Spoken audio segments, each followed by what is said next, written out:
This will be a brief introduction to literary study, specifically in its relation to the liberal arts and liberal democracy. We'll start with a simple question. What is poetry for?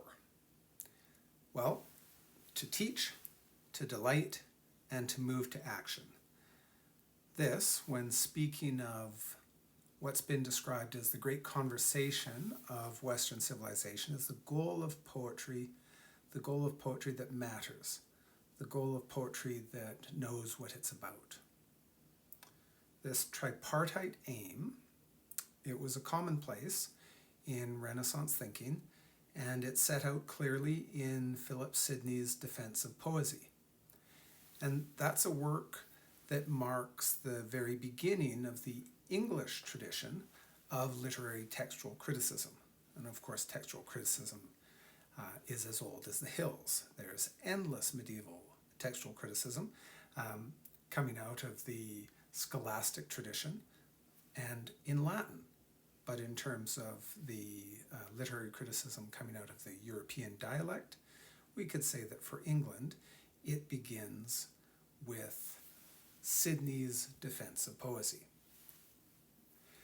Now, in the Renaissance, just as in the Middle Ages, as Alastair Minnis relates, grammar was an art of living as well as an art of language. And the single method of instruction was the explication of the poets. The traditional study of literature, in other words, is directed towards practical action, and more specifically, conditioned by tragic and comedic drama's early flourishing in the direct democracy of classical Athens, literary study was and continues to be directed towards the formation of individuals capable of effective and meaningful participation in civic life. The ancient Greeks called this integral work of self-formation paideia, and their Roman inheritors, among whom the statesman orator Cicero, Quintilian, they called it humanitas, the origin of our humanities departments today. So a second question, how is traditional literary study related to both the liberal arts and liberal democracy? In both the Greek paideia and the Roman humanitas, education was conceived as a process of integral self-formation or self-cultivation. This Greco-Roman concept of education was further elaborated and systematized in the Roman period as the liberal arts. Described by Cicero, the liberal arts were essential for every free citizen, every free person entitled to effective participation in civic life. In this connection, the liberal in liberal arts is etymologically related to the Latin liberalis, an adjective that means befitting a free person. The liberal arts, as systematized in the late Roman period, are 7 in number. The first 3, the trivium, are grammar, rhetoric, and dialectic. The second 4, called the quadrivium, are arithmetic, geometry, music, and astronomy. So clearly the liberal arts, the curriculum, isn't comprised solely of literary study. That said, the text critical practices developed through literary interpretation, which is the central practice in the traditional study of grammar, where grammar refers to the study of all things set down in writing, all things worthy of study set down in writing, because grammar from gramma is the Greek word for letter. So the text critical practices developed through literary interpretation, literary study, they form the basis of study in all the other disciplines of both the trivium and the quadrivium for the simple reason that the knowledge aimed at is encoded in texts. Okay, so it's all quite amorphous at this point, this accumulation of information. So we need to draw it together, and we need an anchor point, something that we can easily tether all of this to, that makes it more manageable, more easily understood, more relatable. And that anchor point is the particular type of individual which the liberal arts aims to produce. And that type of individual is a citizen who possesses practical wisdom and then applies it with a view to the common or shared good of the republic, the community.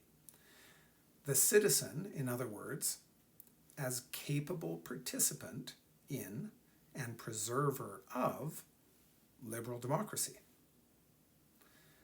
The liberal arts are designed to produce the citizen capable of participating in and preserving liberal democracy. The practical wisdom of the practically wise individual, such a practically wise individual, can be related to the practical wisdom of the equitable judge. So the practically wise individual doesn't apply fixed rules mechanically. Instead, the one who possesses practical wisdom reads situations with an eye to the importance of contexts, exercising a judgment that is at once responsive to the universal, whether that's a law, a statute, a value, or commonly shared sentiment, and at the same time is sensitive to the irreducible particularity of each case. This is both an individual and a communal virtue.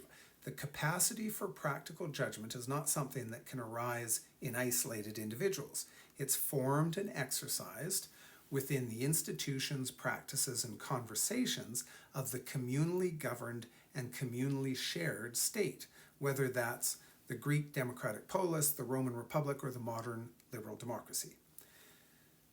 But this capacity for practical judgment doesn't depend entirely upon experience. On the contrary, for such practical judgment to take root and flourish, the ground has to be prepared.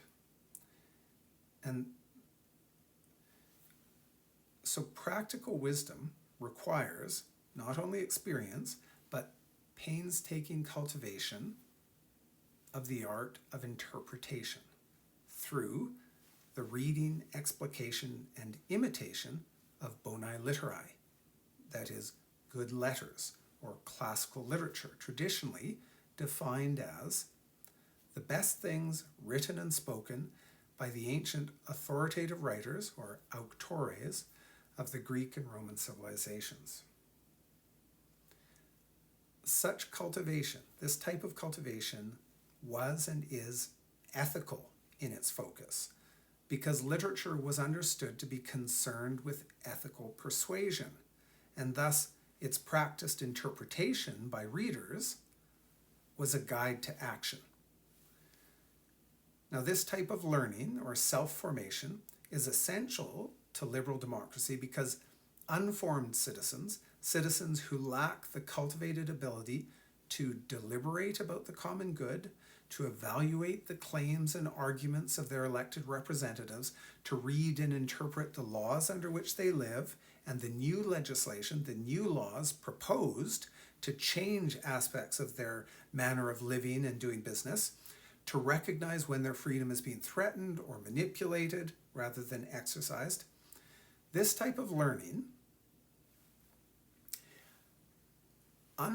without this type of learning, unformed or inadequately formed citizens will not be able to cultivate, preserve, and protect their democratic republic. So, without question, this type of learning is essential to the effective functioning of democratic governance. That said, this type of learning, this hermeneutic understanding isn't the ideological byproduct of democratic statehood. It's still more fundamental than that. The transformative, because self-forming, the transformative act of interpretive understanding that this instruction aims at, that instruction in literary study aims at, instruction in grammar, the instruction of the grammarians,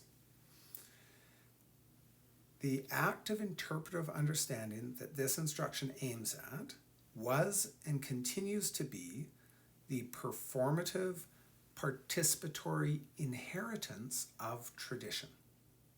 The practically wise citizen is a culture bearer, one who not only internalizes and integrates, but who applies the great store of culture, one who brings tradition to bear on the particularity of new situations, one who can elaborate and reformulate tradition to answer the needs, sometimes the crises, of the present moment. This is a primitive, meaning original, function of poetic study. Indeed, it precedes writing itself. Paul Rodin and Stanley Diamond speak of the traditional role of the shaman dramatist in very similar terms. Resisting societal disintegration in the face of catastrophic change through the transformative reinterpretation and then dramatic enactment of tribal identity and tradition. Well, that may sound a little foreign in the context of a discussion of the Western literary tradition and its relation to the development of the liberal arts and liberal democracy. In fact, however, this is already quite familiar to us. This is the power of tribal new creation that is signaled in the first page of Homer's Odyssey, itself the fount of Western literary tradition. This is the power to renew tradition, to which Homer expressly lays claim when his poet-narrator instructs the muse. Launch out from where you will, Muse, daughter of Zeus. But sing for our time too. And there it is.